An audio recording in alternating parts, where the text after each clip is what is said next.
صل على سيدنا محمد الفاتح المولى والقاتل المستقيم وعلى آله حق قدر مقدار العظيم. يا همة الشيخ ادري لنا بهذا المادري والتعدفي بنظرة تأتي لنا بالزفر. سبحان ربك رب العزة عما يصفون وسلام على المرسلين والحمد لله رب العالمين. نعم. أعوذ بالله من الشيطان الرجيم. بسم الله الرحمن الرحيم. يا بني آدم خذوا زينتكم عند كل مسجد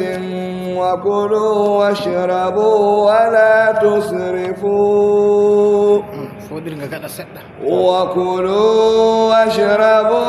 ولا تسرفوا إنه لا يحب المسرفين. أعوذ بالله من الشيطان الرجيم. بسم الله الرحمن الرحيم. الحمد لله رب العالمين الرحمن الرحيم مالك يوم الدين. إياك نعبد وإياك نستعين. اهدنا الصراط المستقيم صراط الذين أنعمت عليهم غير المغضوب عليهم ولا الضالين آمين. اللهم صل على سيدنا محمد الفاتح لما أغلق والكاتم لما سبق ناصر الحق بالحق والهادي إلى صراطك المستقيم وعلى آله حق قدر مقدار العظيم. سبحان ربك رب العزة عما يصفون وسلام على المرسلين والحمد لله رب العالمين. السلام عليكم يا جماعة المسلمين ورحمة الله تعالى وبركاته. الحمد لله. تفسير من أمة سورة الأعراف آية تبان تتي آية go حاضر جويني لور رمضان. الحمد لله الله جمعين سوما جمعين يومرو يا بني آدم يا أنو بي آدم خذوا زينتكم جوجيتي باوني مودم عند كل مسجد كلا جولر دي فات واتو كلا جولر دي فات بورني لمسي سورة الأورا مودم تا جولي بيز لمسي دي سورة الأورا جولي بيز لمسي سورة دي الأورا كلا جول دفوني الله عمري باوني جولون تا جولي دي بي دوتي تا جولي دي بي لمسي سانكتي دي بورني لمسي سورة دي الأورا جولون ذو زينتكم عند كل مسجد هيرو كلا جولر دفو وكلوا الله بنيامه واشربوا جري ولا تسرفوا تابوني نيامه جري تابوني إنه كانكو جوميرو لا يحب المسرفين. وإذا بنوبه الله إذا بيتي بنوبه نيامه جري تابوني نانو النبي صلى الله عليه وسلم kala tokkoto saka pat o soyata yaake a jaynitiiɗo yaake a soyɗo wonnere wala to a soyata saare ma deydey ko defata defe deydey ta bonne a faami ko annabi wa da'amul isnayni kafi salasatun wa da'amu salasatun kafi al-arba'a wa da'amul arba'a kafi samaniya ko ñamni ɗiɗo ñamnay tato ko ñamni tato ñamnay nayo ko ñamni nayo ñamnay jeetato o wi ñamdu gooto heƴay ɗiɗo ñamdu ɗiɗo heƴay tato ñamdu tato heƴata nayi ko ñamnanma debbo goo ñamnante rewɓe ɗiɗo ko ñamnanma rewɓe ɗiɗo ñamnante rewɓe tato na ɗum dabare ma ay bawɗe allah on. wallahi nane ko mi janngayno Nigeria wonde mi habday koye kele mi warta janngirde min mi ɗo to mi woni mi foti mi ti'a hakke wala mi yiya ko dala mi wala ko nerawol mi wala daga to mi yewi kooƴe fajiri mi usi kekele dilli janngirde min woni mi wartata na jandi joyi hondere mi wala dere diba 50 to deyke Nigeria mi wawi a caaɓa o kada ñande alamiso sey mi jaɓa o kada be jummare mi yalla wansugo mi heɓa seedu magi seedu ɗum ɗo omo ɗo kan ha wigma yalta mi wala ɓilla to amma min wa anya wa mi foti mi ta ha mi nyamna debbo an ha mi daña ɓikkoy to hande ɓe ɓuri ɓiyo sappo e tato ɓe bawɗe Allah to na bawɗe Allah ñamnata na an ñamnata to kañum jomiri kulu ñaame washrabu jare wala tusrifu da bonne inna kanko jomirawo la yuhibbul musrifina o yiɗa bonnoɓe nam قل من حرم زينة الله التي أخرج لعباده والطيبات من الرزق قل هي للذين آمنوا في الحياة الدنيا خالصة يوم القيامة كذلك نفسر الآيات لقوم يعلمون قل من حرم زينة الله التي أخرج لعباده والطيبات من الرزق قل هي للذين آمنوا خالصة لهم يوم القيامة خالصة في الحياة الدنيا خالصة لهم يوم القيامة كذلك نصرف الآيات لقوم يعلمون يوم روي قل ويبه يا رسول الله ويبه من حرم زينة الله التي أخرج لعباده ɗum moye harmini pawne Allah ɗe wurtinani jeyaɓe maako way se nana heferɓe pela way annabo en ɓe diskuɓe hay ɓe gala dow gonga no watta annabojo e mari jawdi irin annabi souleymanu e mari jawdi ko nandi e majum eɓe pela sahabo en nden Allah jippini aya Allah wi ƴamuɓe mo harmini pawne jomirawo ɗe o jippinani jeyaɓe maako ay ko giiɗa e duniya ɗo pat dalila muminen Allah waddi ɗum dalila muminen Allah waddi ɗum ɗum ko giiɗa heferɓe ñaama e juuji ɓe ñaamata jijjire kala ko Allah tagi yiggo e pawne be ñamduji ceni pat dalila muminen heferɓe e jijjire ɓe ñaamata hamɓe jijjire joni a waɗay hoɓɓe a defaniɓe a faami ko hoɓɓe gari ɗum waddi ñamdu ñaami jari a faami ko to joni ɓaawa hoɓɓe ɓe ɓe defanɗa na ɓikkoye ma ñaamay ɓikkoye ñaami jari ɗum wiya to kokke ɓoosaji ñaama jara hokke gertoɗe ɗum rufana gertoɗe e jijjire to heferɓe e jijjire ɓe ñamata kala ko giiɗa Allah tagi pat ɗum je mumini en ñaami jari iyalumu en ñaami jari gertoɗe ñaami jari ɓoosaji ñaami jari ɗum hubini e jijjire heferɓe jeyi toon e subta a faami ko heferɓe jeyi toon e subta to gan dalila moye ɗum taga dalila hoɓɓe dalila moye hoɓɓe defanɗa ay nana ɓoosaji defanɗa nana agwagwaji defanɗa nana gertoɗe subtoje jijjire defanɗa hoɓɓe maɗa defanɗa to hoɓɓe Allah kamɓe woni mumin en kamɓe Allah taskani ngendam duniya belɗam nden de ɓe ñaami ɓe kaari ɓe dufani heferɓe gaɗi ka subtugo e jijjire to nanima Allah wi dalila mumini en waɗi tagi ñamduji seniɗi belɗum duniya be lahira pat dalila mumini en Allah tagi ɗum Allah kalisatan lahum yawmal qiyamati ɗum kertora ɗum mumini en tan ñande dargal e duniya ɗo Allah mo rahamanu julɓe ñaamay heferɓe ñaamay o rahamanu on huuɓa hinnejo hinnoye ma ko huuɓi ko moye amma to ɗum yehi lahira arrahim heera hinnoyejo be mumini en tan ñamata kefero ñamata e lahira en kefero wala geɗal e lahira kefero wala aljanna amma e duniya ɗo no mo wa'i pat o ñaamay,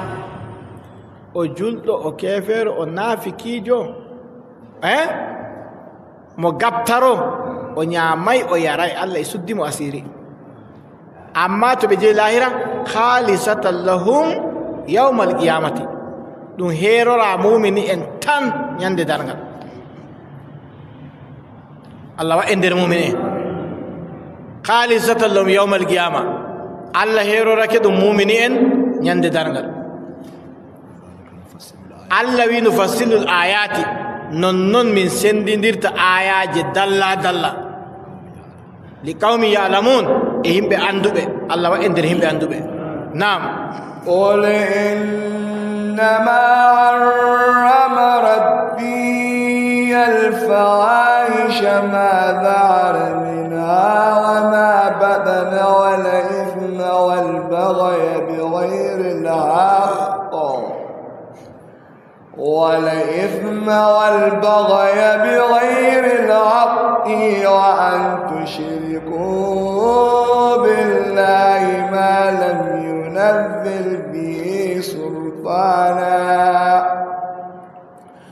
وأن تشركوا بالله ما لم ينزل به سلطانا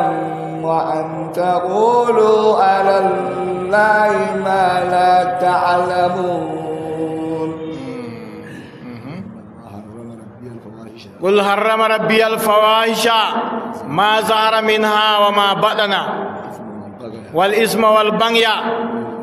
بغير الحق وأن تشركوا بالله ما لم ينزل به سلطانا وأن تقولوا على الله ما لا تعلمون. جميل. قل يا رسول الله يتشبه حرم ربي الفواحش،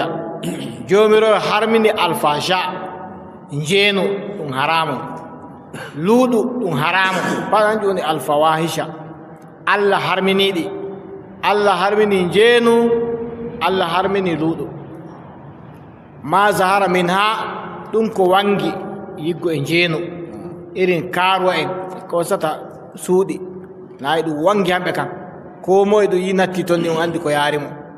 eɓe gaɗa ɗum openly. A faami ko? ma zahara min ha, ɗum ko wangi e njeenu. wa ma baɗana, be ko ñukki keɓa waaye, ma wi'a wonga nga jeynidata, a hokkanga ceede nga tawa suudu a waɗinga akdan, waaye akdan, to hanjum ma Allah harmini ɗum. Allah harmini njeenu banguɗum be ñukki ɗum. wa an tushirku billahi shay'an, Allah harmini kawtanonmo shirku, gaɗanonmo shirku. Allah harmini gaɗon ka rewgo labbi, ɗum haramu. ma lam yunazzil bihi sultana, ɗum ko Allah jippina hujja dow rewgo ɗum. a faami ko? hujja dow rewgo ɗum, ka rewgo labbi Allah jippina hujja dow majum. wal isma,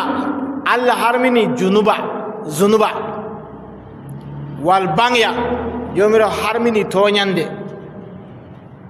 ko luuti haqqe. a faami ko? sey be haqqe, to goɗɗo waɗi ɗum waato, to ɗum haqqe waɗi. a faami ko? wa an taqulu ala llahi ma la ta'lamun, Allah harmini bi'anon Allah ko on anda. irin himɓe feere karminta goɗɗi dabbaji, ɓe mbiya way Allah harmini ɗi. a faami ko? ko nder fulɓe ka woodi way ngenge soratake. a faami ko? nge hange ɗo wala ko gatte se inde se sadaka ta soringa a soyay en jimoye. to Allah jippini hujja wi ka Allah tagamma dabba hokkumanga halal,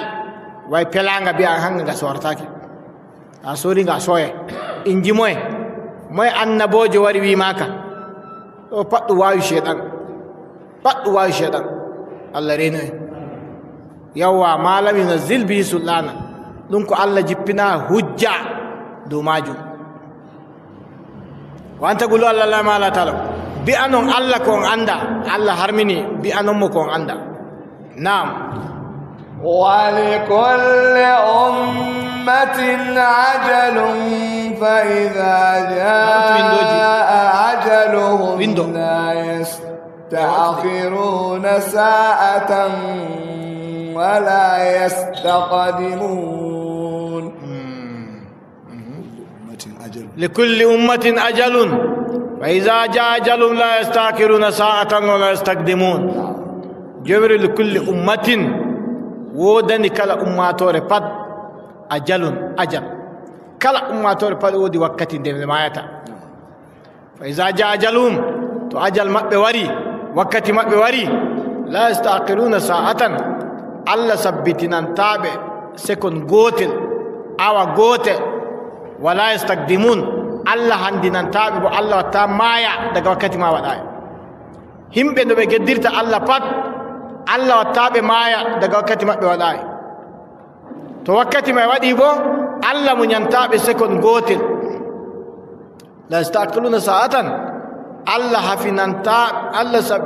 الله سبتنا تابع سكن قوتل دمبو الله ما ينتابع دغ وقت ما وداي kanjum waɗi no goɗɗo toñorto pat yimɓe gaɗa do'a ha soma allah accimo o tooño o nanga o maɓɓa o fiya o waɗani do'aji ka allah halkuwane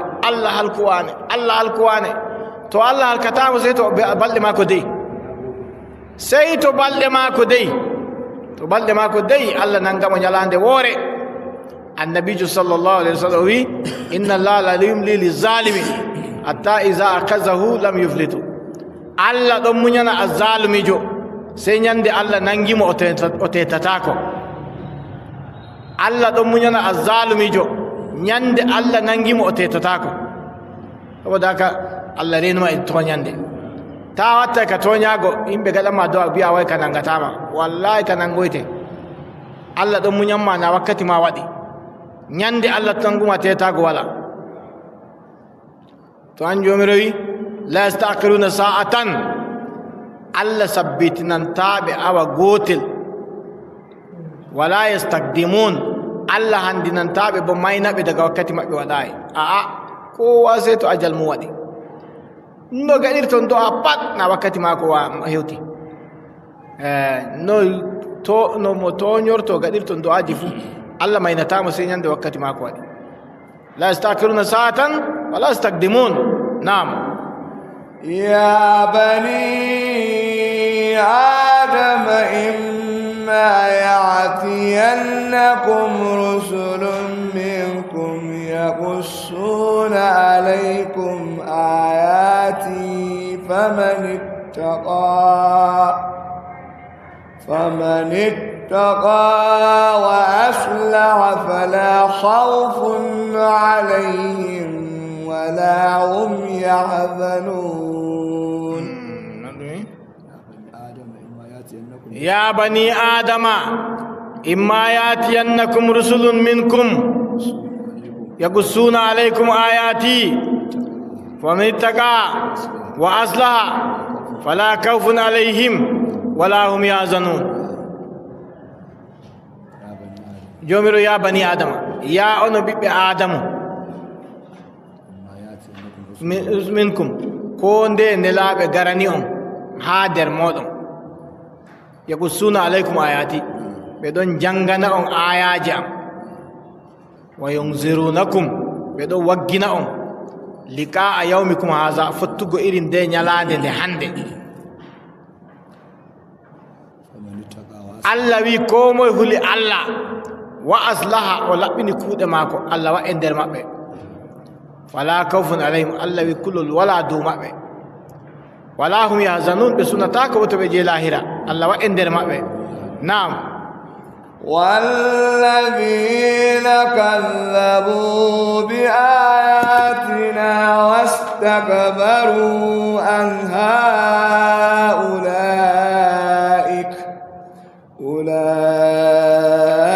أولئك أصحاب النار هم فيها خالدون والذين كذبوا بآياتنا واستكبروا عنها أولئك أصحاب النار هم فيها خالدون جمري والذين كذبوا بآياتنا أي بأنهم بيونوا بآيات من القرآن واستكبروا عنها بمونتي دق آيات القرآن ulaika ashabu nar allah ɓe hamɓe woni himɓe yiite allah reenu en nden to ɓe nattinge allah wi hum fiha kalidun ɓe duuma e nder mange fa ha abada wala wurtago kanjum to heferɓe natti yiite nda ɗum wiyaynoɓe jooɗe nder yiite adadu jaarendi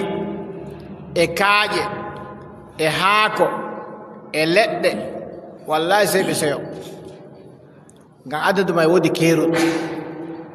keerol sey ɓe seyo ñande adadu may timmi ɓe ɓurtoto to amma allah hoddirani ɓe dumago nder ha abada kala mo maayi natti yiite ko kefeero pat wurtago wala fa amma ta maayi a natti yiite gam toñande ma yaaruma a wula e prison yaago duuɓi goɗɗi ɓurtoyɗa ɓe lootuma be ndiyam alkawsara ɓe koruma aljanna amma heferɓe maayuɓe imanu wala wallahi to ɗum wiyanoɓe jooɗe e nder yiite adadu jaarendi e kaaƴe e haako e leɗɗe sey ɓe seyo ngam adadu may mari keerol ñande ko ɗum timmi ɓe ɓurdoto amma allah hoddirani ɓe dumago nder ha abada non himɓe aljanna to allah waynoɓe jooɗe nder aljanna adadu jaarendi e kaaƴe e haako e leɗɗe e ɓoole sey ɓe suno ngam adadu may woodi keerol ñande ko ɓe ɓurtoto to ɓe pat allah hoddirani ɓe dumago ko moye maayi natti aljanna no muminijo wurtago wala ha abada allah yaaru en aljanna hamɓe ma hum fiha kalidun ɓe duuma e nder aljanna a faami ko wurtago wala allah yaaru en aljanna a faami ko yawwa hamɓe ma da sey ɓe suno gam adadu may woodi keerol ba ceede haya duuɓi ɗi joguɗa pat ñande goɗe timma ay wallahi waali e weeti ñande go kaɗuma quoi yamoni don finish alaji yamon don finish piya lissafi dara dereji tawa tabbas mon timmi sey daɓɓitowa goɗɗe kokka fayi a wami go amma to saare ma woodi ko fiyantama wima moni don finish aljanna kenan saare ma moni wodi finish yawwa allah yaari en aljanna no belɗum jama'are na ɗum haya ceede timata to allah wi mum fiya kaali heferɓe ɓe duuma e nder yiite may to ɓe nattinge wurtago wala naam فمن أظلم ممن افترى على الله كذبا أو كذب بآياته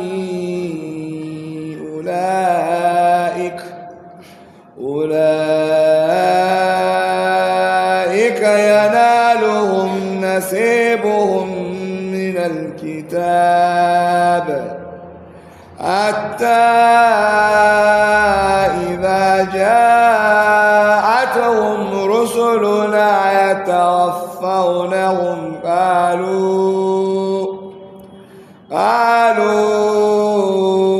أين ما كنتم تدعون من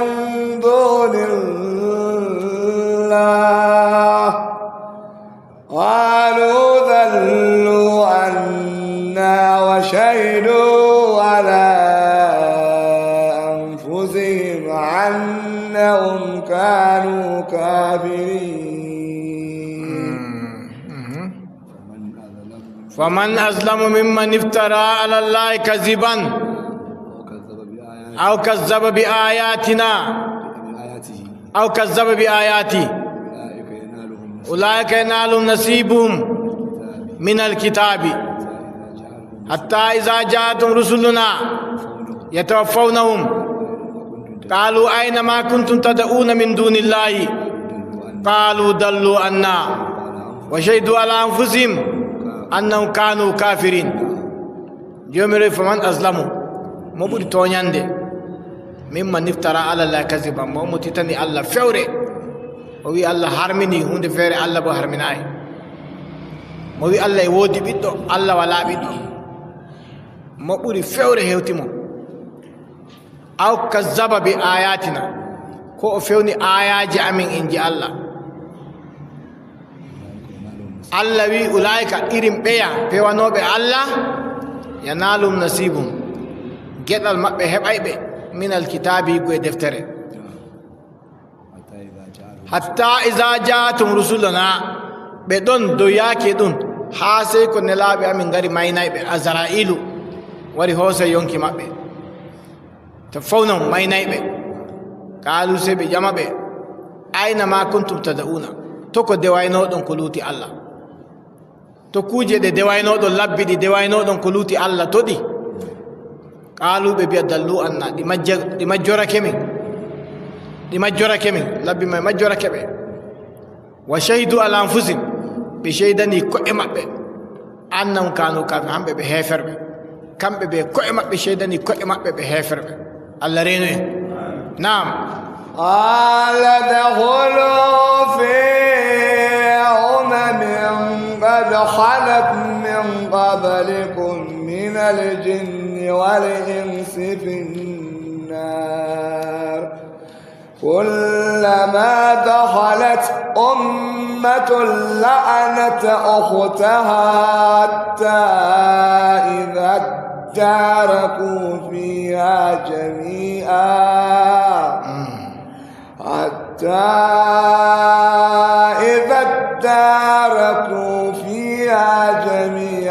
قالت أخراهم لأولاهم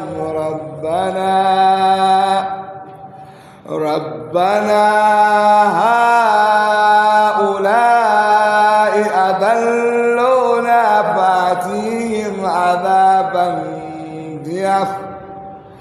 فآتيهم عذابا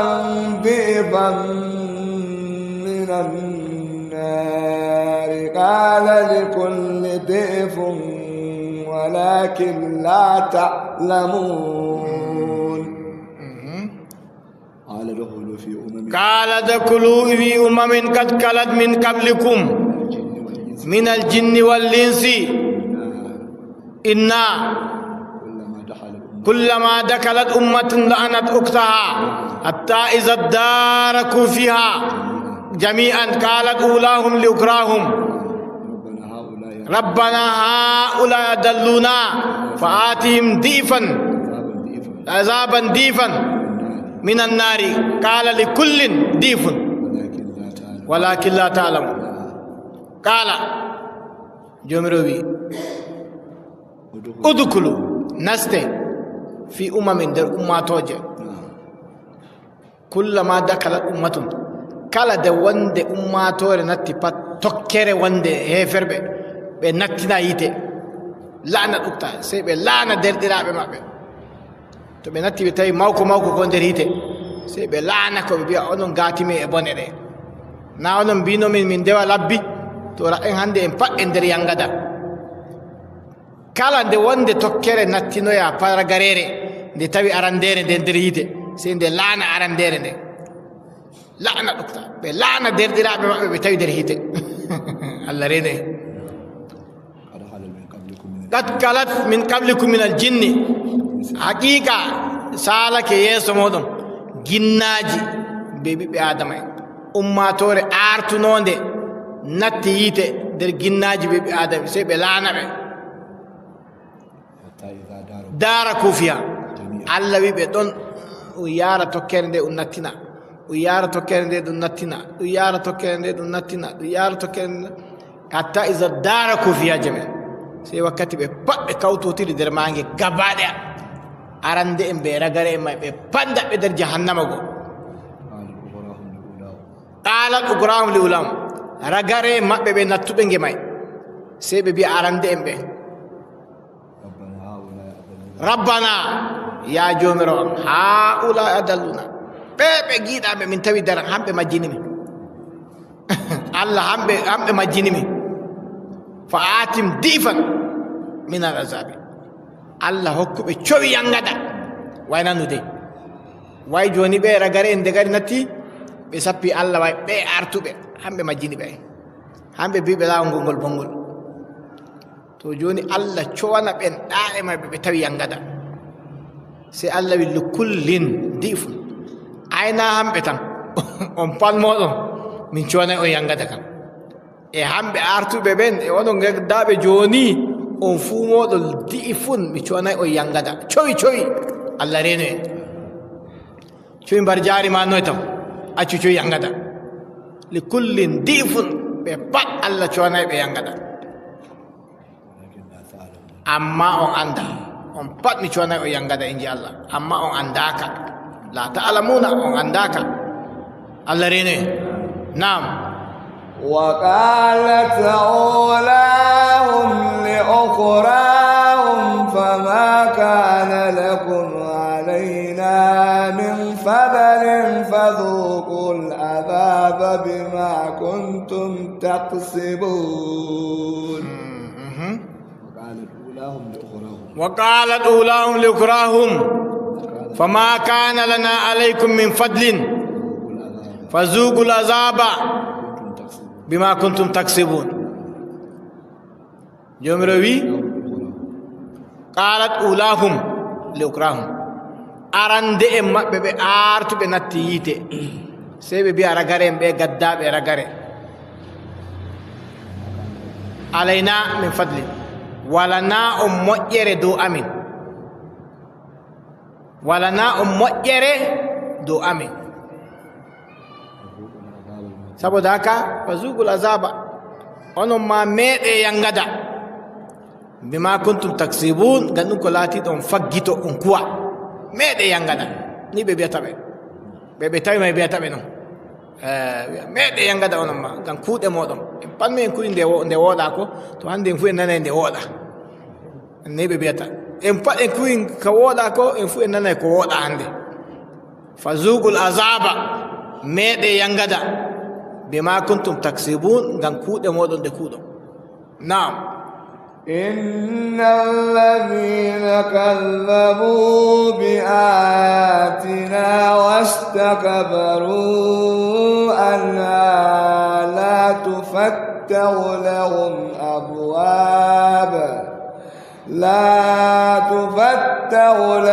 أبواب السماء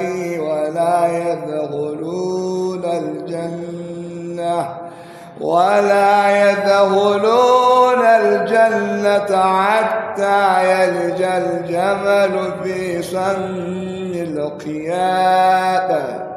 وكذلك نجزي المجرمين إن الذين كذبوا بآياتنا واستكبروا عنها لا تفتح لهم أبواب السماء ولا يدخلون الجنة حتى يلج الجمل في سم الخياط وكذلك نجزي المجرمين وكذلك نجزي المجرمين جمروي إن الذين كذبوا بآياتنا عند بندم بيونو بآيات أمين إنجي الله واستكبروا عنها بمونتي دقا ألقوا آيات الله لا تفتح لهم أبواب السماء Allah wi maɓɓitantaɓe dammuɗe asama aljanna wala yadkuluna aljannata Allah wi ɓe nastata aljanna hatta yalija aljamalu sey to ngeloba nastiray fi sammil qiyaɗi wurde batal joni ko kolel ma ngel foti natta wurde batal accu ngeloba to ni ngeloba nattirma wurde batal kefeero nattuma aljanna Allah rene to ni ngeeloba tufe wurtoro urde batal to kefeero nattuma aljanna hay hata ɗum hunde nde waɗata ha abada ko sibatel ma ngel nattata urde batal garawol ni to ngol tekkingol fota ngol natta urde batal to andu kefeero nattata aljanna to ngeeloba nattirma wurde batal kefeero nattuma aljanna qur'anu jangiten na ɗum hadisi accu goɗɗo e ngol laafungol na ɗum bolɓe modiɓɓe accu be goɗɗo ɓe on saci faɗi qur'anu on jomi la yadkhuluna aljannata heferɓe nastata aljanna hatta yalija aljamalu sey to ngeeloba nastiray fi sammil khiyaɗi urode batal hunde nde waɗata ha abada kala mo giiɗa maayi no kefeero patto ittu tammude ko momoye amma to mo julɗo zunuba ko allah natimo yite ñande ko wurtoto amma goɗɗo ma imanu wala o kefeero hasbunallah to ngeeloba nattirma wurode batal kefeero nattuma aljanna wala yadkuluna aljannata ɓe nastata aljanna hatta yalija aljamalu sey to ngeeloba nastiray fi sammil khiyaɗi wurode batal naam allah wi banni mi warjorto yedduɓe allah heferɓe fasike naam لهم من جهنم مهاد ومن فوقهم غواش وكذلك نجزي الظالمين جمر لهم من جهنم مهاد ودني ببئت دوهيت جهنم ومن فوقهم غواش dow maɓɓe bo woodi ombirga ɓaaɓe natti jahannama ngen fa to e nge maɓɓi fayi allah reno en allah wi inna alayhim musaɗa kamɓe nge maɓɓa dow maɓɓe nge maɓɓa kamanoye taw naange ma fetti no nanɗa naange fa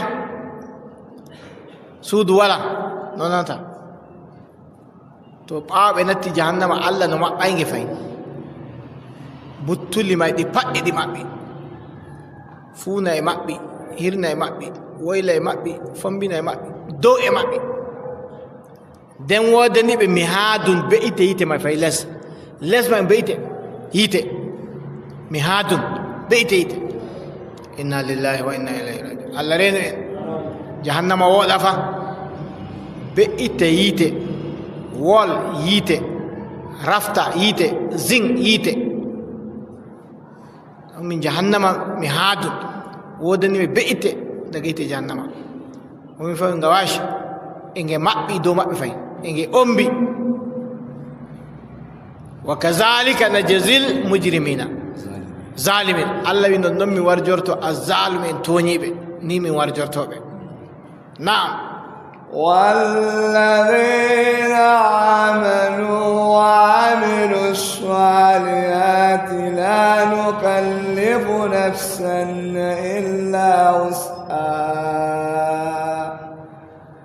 لا نكلف نفسا إلا وسعها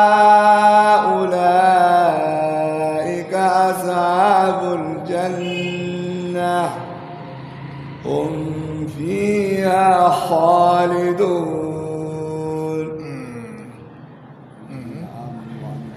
والذين آمنوا وعملوا الصالحات لا نكلف نفسا إلا وسعها وأولئك أصحاب الجنة هم فيها خالدون ناني ما القرآن كنا البشر دا غرغدي التبشير والتنذير ني قرآن يهرتا nde seyna nde hulna nde seyna nde hulna nde seyna nde hulna to joni nde hulni en haala hiite sey ta nani ɓernde ma taƴi a dulli to desa hoore ma sey nde waddama albishir nde waɗanma baade nde toɓɓinanma ndiyam fayi sey nana ɓernde ma feewi to kañum jomirawo wi en nani haala yimɓe hiite ka ɓe natta hiite to nda yimɓe mumini en bo heɓa anda ko kuuɗa nane ma laabi ma ɗiɗiɗi allah e bayyanimaɗi wanginanmaɗi andagol kuuɗa to kañum jomirawo wi wallazina amanu en nani yimɓe hiite kam to nda mumine kuuɓe boɗɗe wallazina amanu allah wi ayi ɓen ɗon nuɗɗinɓe wa amilu salihati ɓe kuwi kuuɗe laɓɗe allah waɗe nder maɓɓe allah wi la nukallifu nafsan min ɓilanta yonki hunde wonde illa usa sey ko ki wawata hugo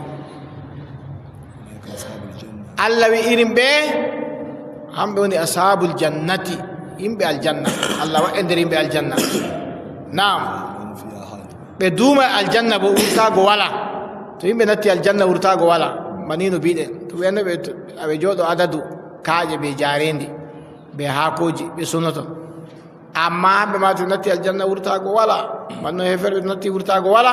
hamɓe ma to ɓetti aljanna wurtago wala allah duumi e nder aljanna naam ونزعنا ما في صدورهم من غل تجري من تحتهم الأنهار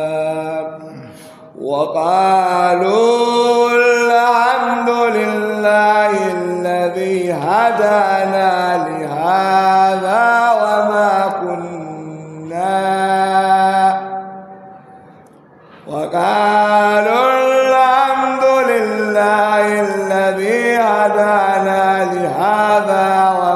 كنا لنهتدي لولا أن هدانا الله لقد جاءت رسل ربنا بالحق ونودوا أن تلكم الجنة أورثتموها بما كنتم تعملون ونزعنا ما في صدور من غل تجري من تحتهم الأنهار وقالوا الحمد لله الذي هدانا لهذا وما كنا لنهتدي لولا أن هدانا الله لقد جاءت رسل ربنا بالحق ونودوا أن تلكم الجنة أورثتموها بما كنتم تعملون يوم ونزعنا من قرتي ما في صدورهم دون كون دربر من غل يقول كيت كاكو غنيانديل فهم بنتي الجنة